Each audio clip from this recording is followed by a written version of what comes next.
বন্ধুরা সব কেমন আছো? আশা করি ঈশ্বরের কৃপায় খুবই ভালো আছো।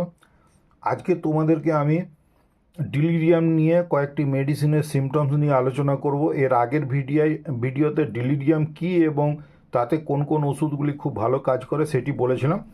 আজকে তোমাদেরকে একটি মেডিসিন তার সিমটমস আমি বলবার চেষ্টা করছি।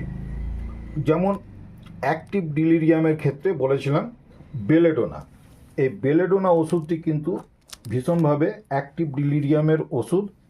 এইটির প্রলাপ এমন হয়, খুব উগ্র, রোগী বিছানার মধ্যে খুব ছটপট করে, কামড়াতে চায় এবং বিছানা থেকে লাফিয়ে উঠে কাউকে মারতে যায়, এই ধরনের, বা পালিয়ে যাবার চেষ্টা করে, হ্যাঁ, থুতু ছিটিয়ে দেয়, দাঁতে দাঁত ঘষতে থাকে, কিড়মিড় করে, এই টাইপের যে সিমটমস আসে, চোখ মুখ লাল বর্ণের হয়ে যায় এবং রোগী এ সময় কিছু খেতে চায় না।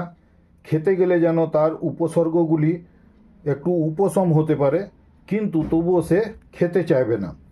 এরকম যদি সিমটমসগুলি হয় তখন তাহলে বেলেডোনা আমরা দিতে পারি।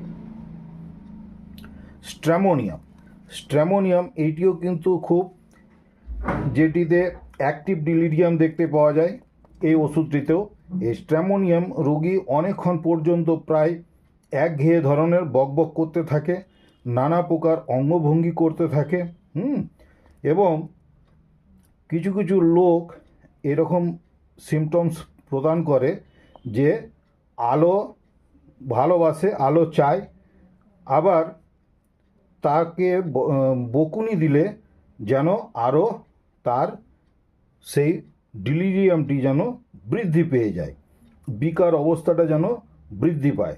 তাকে বকাঝকা করলে কিন্তু ডিলিরিয়াম আরও বেড়ে যায়।